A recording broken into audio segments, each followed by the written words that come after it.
लाखों करोड़ों रुपया की उगाही और ऊपर से अगर मामला थाना में पहुँचेगा, पुलिस में जाएगा, मीडिया में जाएगा, तो पार्टी चुप नहीं बैठेगी, पार्टी को कार्रवाई करना पड़ता है। लेकिन हम लोग इंतज़ार करेंगे कि वो क्या जवाब दे रहे हैं। उनके जवाब ने संज्ञान में लेकर के नोटिस जारी किया है। उनको कारण बताओ नोटिस जारी किया गया है सूरज कुमारी जी को। माननीय श्वेता सिंह जी हैं, जो वर्तमान विधायक हैं बोकारो से, उनकी विधायकी जा रही है। उनकी जो सदस्यता है विधानसभा के सदस्य के तौर पे वो निलंबित होगी। निर्वाचन रद्द होगा और ऐसे हालात में जब उपचुनाव होगा तो जेल-कैम का अपना रुख होगा। होता है सत्ता पक्ष, एक होता है विपक्ष। टाइगर जयराम तो अभी किस ओर हैं? कि ये सवाल बार-बार उठ रहा है और तो पार्टी में काफ़ी हलचल मचा हुआ है क्योंकि विगत दिनों में आपने अखबार के माध्यम से या सोशल मीडिया के माध्यम से देखा होगा कि बोकारो की जो प्रत्याशी थी सरोज कुमारी, उनके नाम पे एफआईआर दर्ज हुआ है। पैसा का लेन-देन का मामला है, क्या है मामला नहीं है, वो सब का एफआईआर कॉपी हमारे पास तो नहीं है, लेकिन हमारे साथ में केंद्र प्रवक्ता है क्योंकि इनके पार्टी से भी बिलॉन्ग करते हैं, तो इनसे जानकारी लेना ज़रूरी है। विजय कुमार सिंह जी बताइए, आपके पार्टी के ऊपर एक बड़ा आरोप लग रहा है कि लेन-देन का मामला और पैसा का मामला में आपके आपके पार्टी भी आजसू पार्टी चाहे बाकी पार्टियों की तरह से मतलब आरोप लग रहे हैं। नहीं, जो आप बात कह रहे हैं अनिल जी कि पार्टी के लिए फंडिंग या पार्टी के लिए उगाही ऐसा कोई बात नहीं है, वो निजी लेन-देन का मैटर है। और ये बात चूँकि सेक्टर 12 थाने में एफआईआर हुआ है, एसपी के भी संज्ञान में है बोकारो के और मीडिया में खबर आई है। हम लोगों ने भी देखा है ये चीज़ अखबारों में छपा है। पार्टी ने भी इस चीज़ को संज्ञान में लिया है कि किसी फ्लैट के मामले पर 1 करोड़ पति 35 लाख रुपए की लेन-देन की बात है और उसमें शायद 32 या 33 लाख रुपया उनको रिटर्न करना था। वो पैसा शायद रिटर्न नहीं हुआ है, उसका कोई रिसीविंग नहीं है, क्या कुछ है वो एफआईआर में होगा। हुँ, हुँ। और ये तो ख़ैर पुलिस जाँच का मैटर है और कैसे एक्शन और रिएक्शन होगा ये तो उनका चीज़ है। लेकिन जहाँ तक पार्टी का प्रश्न है, पार्टी ने इस मैटर को गंभीरता से लिया है क्योंकि पार्टी का कोई भी उम्मीदवार कोई भी बड़ा पदाधिकारी जो प्रोटोकॉल के अंदर है, वो इस तरह का कृत्य नहीं कर सकता, किसी भी आम आदमी के साथ ठगी नहीं कर सकता है, उगाही नहीं कर सकता है, चाहे किसी भी कारण से किया हो। ये गंभीर मैटर था, पार्टी ने संज्ञान में लेकर के नोटिस जारी किया है। उनको कारण बताओ नोटिस जारी किया गया है सूरज कुमारी जी को और उनसे पूछा गया है कि क्यों ना तो आपके नोटिस खिलाफ जारी पब्लिक डोमेन में नहीं किया गया। नहीं, चूँकि जो कंटेंट होता है कारण बताओ नोटिस का वो हम लोग रिवील नहीं करते हैं बट उनसे कारण परीक्षा किया गया है कि आपके ऊपर जो ये आरोप लगा हुआ है जिसके कारण की पार्टी की बदनामी हो रही है, हुँ, तो क्यों ना आपके खिलाफ कार्रवाई की जाए। तो ए मोटा-मोटी मैंने आपको बता दिया है, अब इनके जवाब पे डिपेंड कर रहा है कि वो क्या जवाब देते हैं और जब उनका जवाब आएगा तो जवाब निश्चित तौर पे हम लोग सार्वजनिक करेंगे कि इस मैटर पे उनका कहना क्या है। बट जो भी शो कॉज़ होता है, कारण बताओ नोटिस हम लोग सार्वजनिक नहीं करते हैं। वो इंटरनल सर्कुलेशन में रहता है, पार्टी के जो टॉप लीडर्स हैं तो सिर्फ़ उनके जानकारी में रहता है और हम लोग ये सिर्फ़ जान रहे हैं कि उनको कारण बताओ नोटिस जारी किया गया है, क्या कंटेंट है वो मुझे मालूम है, बट वो मीडिया के लिए आज नहीं है। लेकिन आरोप-प्रत्यारोप तो लगता है ये खैर वो जाँच का विषय है, लेकिन इस प्रकार के जो आरोप लग रहे हैं बोकारो विधानसभा की जनता जो इतना ज़्यादा वोट दे, इतना कम समय में बिना मेहनत का हालाँकि बहुत सारे लोग प्रत्याशी को भी उस समय एक्सेप्ट नहीं कर पा रहे थे, बहुत लोग दबे स्वर में बोल रहे थे। तो फिर लोगों का जो विश्वसनीयता है बोकारो विधानसभा क्षेत्र का, वो तो धीरे-धीरे कम होता जा रहा है पार्टी के प्रति भी और प्रत्याशी के प्रति भी।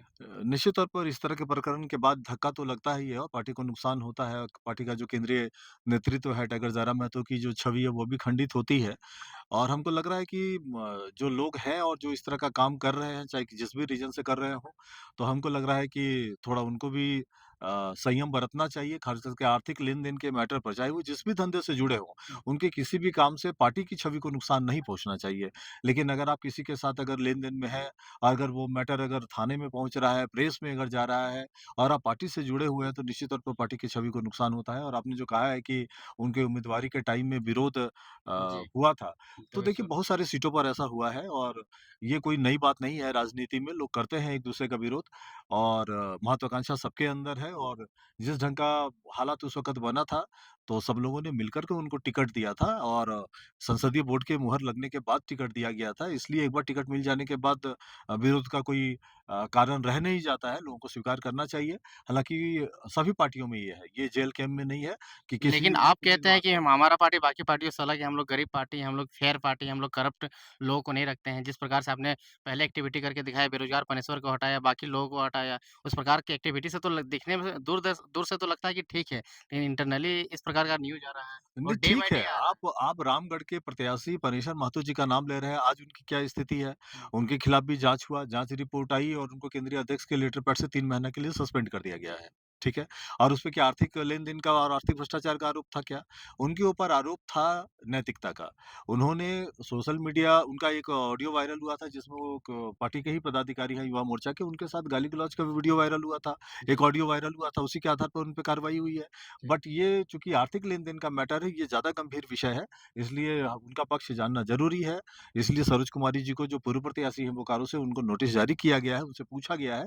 उनका जवाब आने दीजिए, फिर पार्टी आगे की कार्रवाई तय करेगी।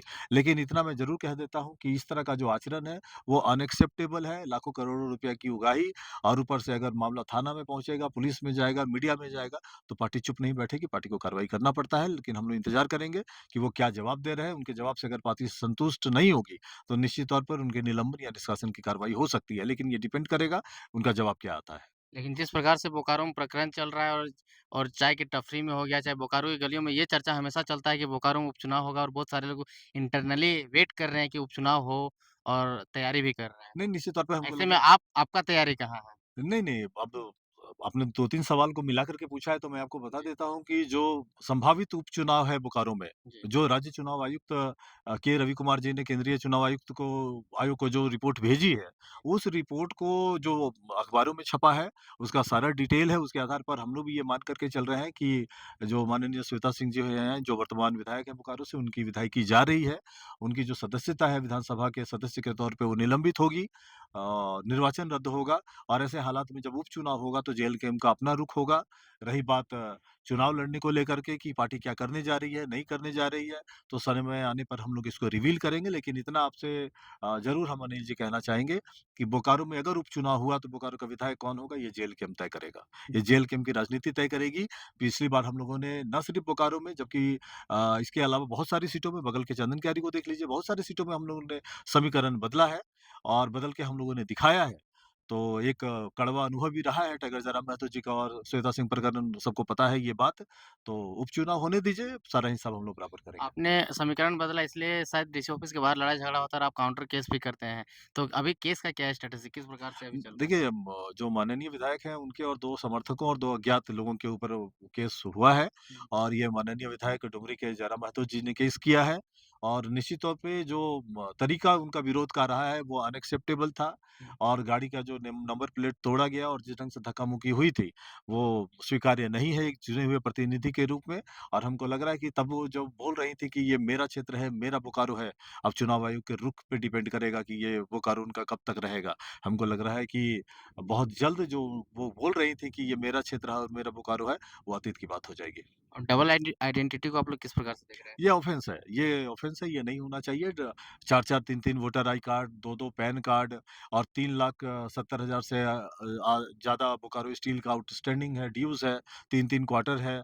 तो हमको लग रहा है कि ये बहुत सारी चीज़ें हैं। अगर 3 क्वार्टर अलॉटमेंट को मैं ऑफ़ेंस नहीं मानता बट जो रेंट था बोकारो स्टील का, वो उनको पे करना चाहिए था। उनको नो ड्यूज़ सर्टिफ़िकेट जमा करना चाहिए था इलेक्शन कमीशन को।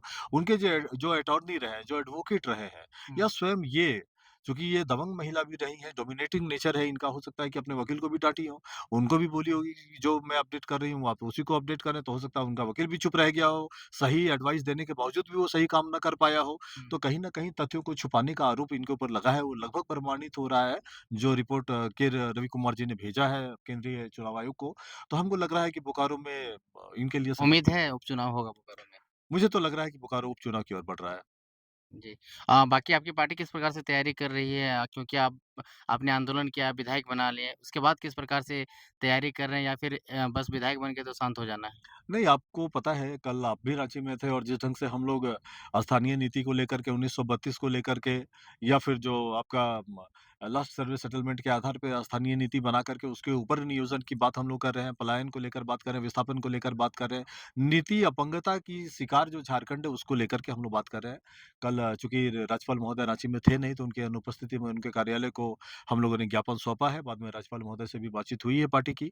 और उन्होंने ये कहा है कि मेरे रांची लौटने के बाद एक सुविधाजनक तिथि को समय पर हम लोग जाकर के फिर से एक ज्ञापन उनको देंगे और इन सभी बातों से उन्हें अवगत भी कराएँगे और उनके साथ जो समय उपलब्ध होगा, उसमें हम लोग इस बारे में चर्चा करके उनसे सहयोग की अपील भी करेंगे। लेकिन जब से झारखंड बना है 25 साल से, तब से नियोजन नीति, स्थानीय नीति को लेकर के आंदोलन हर एक पार्टियाँ कर रही है। बड़े-बड़े लोग विधायक बन जा रहे हैं, सांसद बन जा रहे हैं। तो आपका ये जो आंदोलन है, बाकी आंदोलन से कैसे अलग है?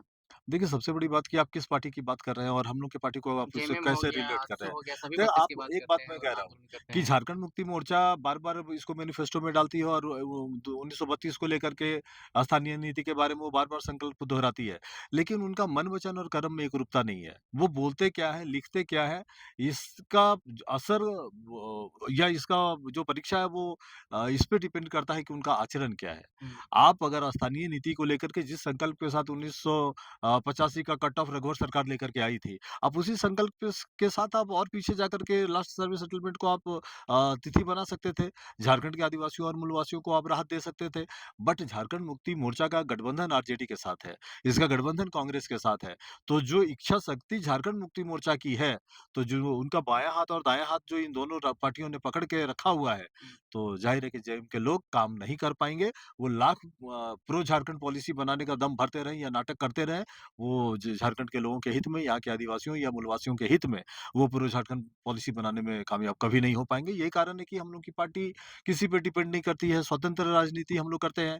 राज्य के जो आदिवासी और मूलवासी हैं, उनके हितों की रक्षा की हम लोग बार-बार बात करते हैं। जन समर्थन भी उसी के अनुरूप मिल रहा है। आप याद कीजिए कि एकमात्र सीट हम लोगों ने जीता, बट कम से कम 15 सीट हम लोगों के कारण एनडीए के उम्मीदवार हार गए हैं। हुँ। तो कहीं न कहीं राज्य की राजनीति को हम लोगों ने जिस ढंग से प्रभावित किया है, पूरे समीकरण को हम लोगों ने जिस ढंग से बदला है, निश्चित तौर पर आने वाले समय में जेएल किम की जो राजनीति है, वो राज्यव्यापी पकड़ बनाएगी और हमको लग रहा है कि जो अपेक्षित संख्या होगी, अभी परिसीमन भी होना है, 2026 में परिसीमन आयोग को काम करना है, हुँ। तो नए तरीके से सीटों का निर्धारण होगा, सीटों की संख्या बढ़ने जा रही है। तो फिर हम लोग लग रहा है कि पार्टी और मजबूत होकर के उभरेगी और निश्चित तौर पर हम लोग एक बड़ा समीकरण बनाने में कामयाब होंगे। आपके आपके विधायक जी आउट ऑफ स्टेट हैं, किन कारणों से गए? नहीं, वो पहले से पूर्व निर्धारित कार्यक्रम है और झारखंड विधानसभा के जो अध्यक्ष हैं, उनकी जानकारी में और उनके अनुमति से जो चुनिंदा विधायक हैं, उनकी पूर्वोत्तर के राज्यों में दौरा पहले से तय है और उसी दौरे पर वो हैं, अधिकृत दौरे पर हैं और पूर्वोत्तर के 4 राज्यों के दौरे के बाद वो 8 तारीख के आस-पास वो झारखंड लौटेंगे और फिर जो काम-काज है वहाँ से हालाँकि वो मॉनिटरिंग कर रहे हैं चीज़ों पर, जो ज़रूरी जो काम-काज है उनके बारे में मशवरा होता है, उनका भी निर्देश आता है और हम लोग को जो निर्देश दिया जाता है या हम लोग जहाँ इनिशिएट करते हैं उनसे विजय उनको जी अपडेट कर देते जी, हैं और जी, जी। जो फर्दर जो निर्देश आता है उसको लेकर हम लोग आगे बढ़ते हैं। विजय जी, एक होता है सत्ता पक्ष, एक होता है विपक्ष। टाइगर जयराम तो अभी किस ओर हैं? एक बात हमको लग रहा है कि ये सवाल बार-बार उठ रहा है और उसको लेकर के हम लोग क्लियर भी करना चाहेंगे जी। कि कभी हम लोग को लगता है कि हम लोग सत्ता के पक्ष में हैं, कभी लगता है कि हम विपक्ष लोग में। विपक्ष में क्योंकि हैं। जब आप कल आंदोलन कर रहे थे तो लग रहा था विपक्ष में, लेकिन कभी-कभी अधिकृत नहीं, इस बात को लेकर के अनिल जी बहुत कैटेगोरिकली मैं आपके चैनल पे कह देता हूँ कि हुँ, हम लोग जो सही होगा उसके साथ होंगे। अगर सरकार सही अगर दिशा में कोई कदम अगर उठाएगी तो निश्चित तौर पर हम लोग उनका समर्थन करेंगे। लेकिन अगर सरकार गलत काम करेगी तो हम लोग उनके खिलाफ होंगे। हुँ। लेकिन चूँकि हम लोग की परिपाटी ये रही है कि सही को सही बोलेंगे, गलत को गलत बताएँगे। जितना पॉज़िटिव है उतना पॉज़िटिव बताएँगे, जितना नेगेटिव है उतना नेगेटिव बताएँगे। आँख बंद करके समर्थन करना या आँख बंद करके विरोध करना ये जेएल-केएम की राजनीति नहीं है। हम लोग हर मुद्दे के मेरिट को ध्यान में रखते हैं कि इस पर्टिकुलर इश्यू पे मेरिट क्या कहता है और मेरिट के आधार पर हम लोग अपनी रणनीति तय करते हैं। एक अंत सवाल विजय जी जैसे कि आपके विधायक जी मंचों से भाषण देते थे, कहते थे कि जीतेंगे तो 75% जो मेरा अमाउंट होगा वो डोनेट कर देंगे पब्लिक के बीच में। विधायक बने 6 महीना हो गया। देखिए, अब तक जो उनको सैलरी मिली है, उसमें शिक्षा के क्षेत्र में जो आउटस्टैंडिंग परफॉर्मेंस करने वाले जो छात्र हैं, हुँ, खास करके डुमरी विधानसभा के, उनमें ग्रास रूट लेवल पे पंचायत तक जाकर के सूची बनाई जा रही है, जिन लोगों ने अच्छा परफॉर्मेंस किया है, जिन बच्चों ने जो इंटर और मैट्रिकुलेशन में जिनका अच्छा मार्क्स आया है, उन सबके बीच में इनके सैलरी का 75% अब तक 4,80,000 रुपए का हम लोगों ने आकलन किया है, जो सैलरी इनको मिला है, उसमें से 70 उसमें से 75% 4,80,000 रुपये का पारितोषिक हम लोग लैपटॉप के रूप में, आईपैड के रूप में, मेडल, सर्टिफिकेट और साइटेशन के रूप में हम लोग छात्रों को देने जा रहे हैं और ये हमको लग रहा है ये दूसरे लोगों के लिए भी उदाहरण बनेगा, एक नज़ीर बनेगा कि एक चुना हुआ जनप्रतिनिधि जो खुद पीएचडी का छात्र है, वो शिक्षा को आगे बढ़ाने के लिए, छात्रों को प्रोत्साहित करने के लिए अपने सैलरी का एक बड़ा हिस्सा उनके प्रोत्साहन के लिए खर्च कर रहा है। हमको लग रहा है कि आने वाले समय में बहुत लोग इसको रेप्लिकेट करेंगे और हम लोग भी आशा करते हैं कि दूसरे लोग भी इसका ये करें, अनुसरण करें ताकि छात्रों को ज़्यादा से ज़्यादा एनकरेजमेंट मिले, वो अच्छा और परफ़ॉर्म करें। लेकिन जो सोच रही है टाइगर ज़रा महतो जी की जो सोच रही है जेएलकेएम की, वो परिलक्षित होगी। बहुत जल्द डुमरी विधानसभा के अंदर एक चुनिंदा स्थान हम लोग तय कर रहे हैं और एक सम्मान समारोह का आयोजन हम लोग उसमें करने जा रहे हैं, जिसमें छात्रों को सम्मानित किया जाएगा। जी, समय देने के लिए धन्यवाद। शुक्रिया आपका भी।